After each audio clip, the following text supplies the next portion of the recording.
ये सब चीजें बहुत अधिक तीव्र मात्रा में अगर आक्रमण करती है तो आपको आश्रम की तरफ से एक बजरंग बाण पुस्तक छापी हुई है, अमेज़न पे भी शायद उपलब्ध है। तो उसमें हमने कुछ मंत्र दिए हुए, कई श्रद्धालुओं के पास होंगे, तो उनमें से 3 में से कोई एक मंत्र का चुनाव कर लो जो तुम्हारी आवश्यकता के अनुसार। और प्रतिदिन जो है घी से तो आहुति देनी अग्नि में, केवल जब घी की आहुति देते हो तो केवल घी की ही आहुति देनी चाहिए। कुछ लोग क्या करते हैं कि हवन सामग्री में ही घी को मिक्स कर देते हैं, ऐसा कभी नहीं करना चाहिए।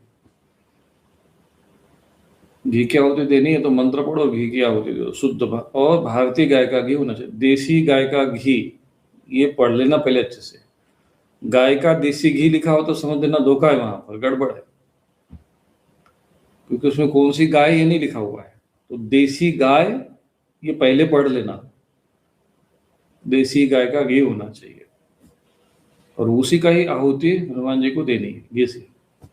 और दूसरा है कि जौ या तो सफेद तिल, श्वेत तिल, दोनों का मिश्रण बराबर मात्रा में करके भी हनुमान जी को आहुति दे सकते हैं।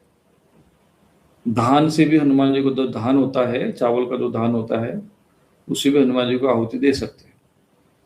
ये दो नहीं है तो एक भी है, सफेद तिल हो या जौ हो या धान हो, उनमें से कुछ एक भी हो तब भी आप उसकी आहुति दे सकते हो।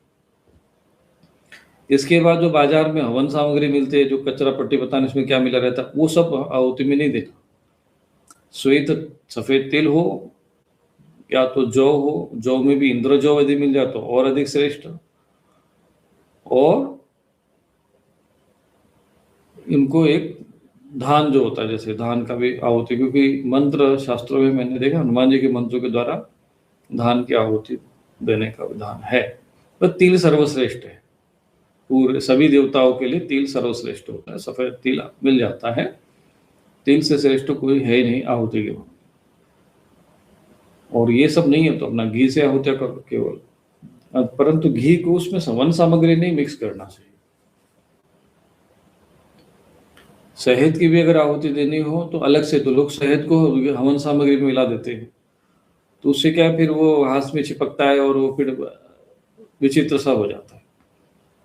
इसलिए जब भी कोई मंत्र पढ़ो फिर शहद उसमें चम्मच में लो, उस शहद का अलग होना चाहिए, श्रुवा, घी की श्रुवा अलग होनी चाहिए, उसी में शहद डालो और फिर मंत्र पढ़ो और धीरे से अपना स्वाहा बोल के छोड़ते जाओ, धीरे धीरे उसमें अग्नि में प्रवेश, मतलब गिरने दो इस तरह से घी की तरह।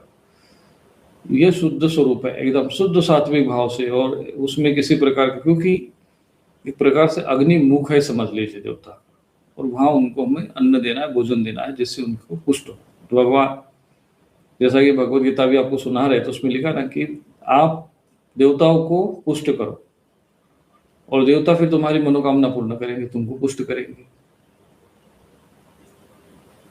परस्परम भावयन्तः भगवद गीता में समझाया, आपको भगवान ने इसमें समझाया है, यज्ञ के माध्यम से देवताओं को पुष्ट करना चाहिए। तो इस प्रकार से यदि साधना करोगे तो लाभ